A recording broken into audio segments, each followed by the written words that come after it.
ايه والله العظيم يا بنادم انا اقسم لكم بالله الا هبلت. هبلوني مراسي وخرجوني بنادم راه خاصنا غنوعاو. حفله ندارت في اروع مكان بلاصه كي دايره عجبتني المبادره اللي دارها القجع وجاب هذاك هو اللي دا احسن لاعب في افريقيا.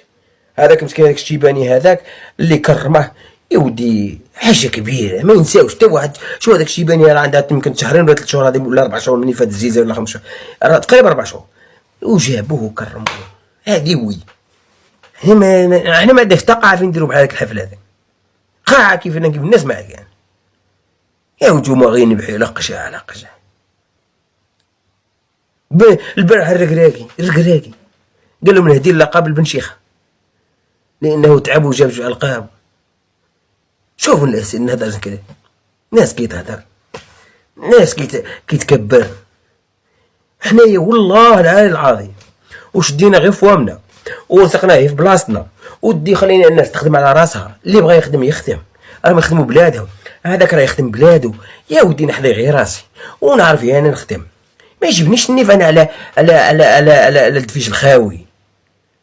الاخر قال له مقاطعه على معرض ولا قاطع روحك. هما داروا الاجتماع في مراكش وعايشين وكالين وشاربين وداروا الدول لا فيك زعما من هذه المقاطعه غادي هي قاطعت كاس افريقيا 2025 2027 قاطعت.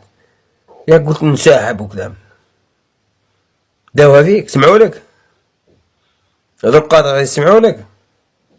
المره الجايه في كوت ديفوار من يعطيونا ديك دقونه ويجقدونا غادي يسمعونا. صح حنا من يعطونا تما في كوت ديفوار عاد نروحوا نحصلوها في القجع.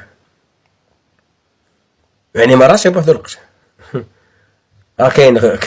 كاين قروشه مع القجع. الا عندكم الشجاعه هضروا على القروش اخرين. الا عندكم الشجاعه والقوه هضروا على القروش اخرين. هما اللي راهم كرازينك ما كانش مو القجع الا مسكين راه دا التهمه وصافي يخدم بلادو ويخدم مصالح ويستاهل. وانت من تسمع في لي بلاطو في تونس يهضروا لك تنظيم والدنيا ويقول خصنا نوصلوا بحالهم بصح ما نقدروش بعاد علينا بزاف وخاصنا ملاعيب وخاصنا نديروا وخاصنا نتعلموا منهم. هذه تسمع التوانسه. تسمع عندنا حنا الا الكذب والنفاق ولقجع ومؤامره وكولاسه وعوساسه ومخدرات وخرخباريات وهما كذب في كذب.